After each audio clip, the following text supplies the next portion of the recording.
I think that the organizers of the march are doing a lot to make people aware of what happened 50 years ago, and people who may not even have been born are having a chance to focus on that historic event.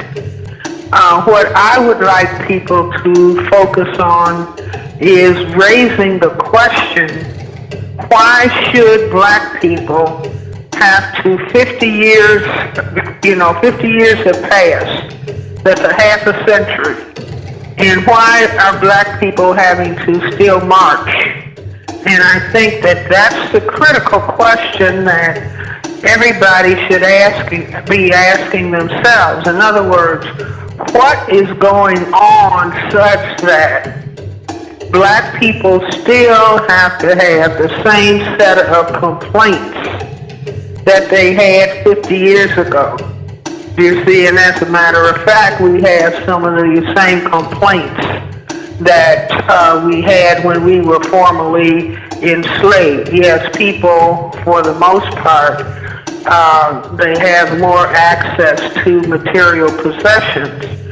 But I can answer the question. I think that the reason that we are going in a cycle, going in a circle of repeat performance, because we are not yet focusing on the fact that we are dealing with an entire system structure, a power system structure that is not accidental that black people have many complaints, that this is a part of the system, this is a necessary part of the system, that black people remain in an oppressed, inferiorized position on this planet. So I am an advocate of black people taking understanding to another level.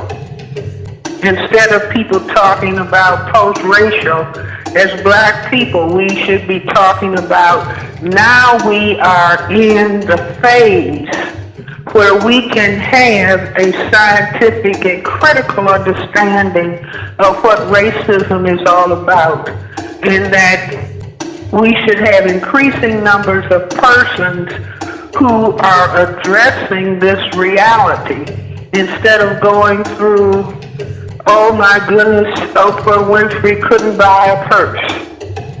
You see, or oh my goodness, the outcome of the Trayvon Martin event, tragedy. You see, or oh my goodness, someone like Russell Simmons making the damning mistake that he made in terms of his portrayal of Harriet Tubman.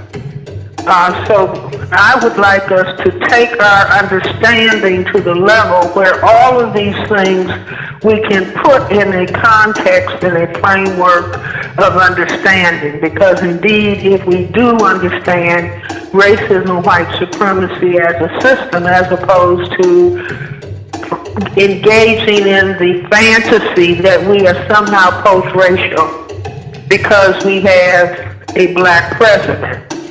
So that would be my opening remark, that we need to be raising the question, why should we have to march again after half a century? And the answer to that is that we are in a local, national, global system of racism, white supremacy, a system for white genetic survival on the planet, which necessitates oppressing and destroying black people. As a matter of fact, it necessitates leading black people in the direction of genocide.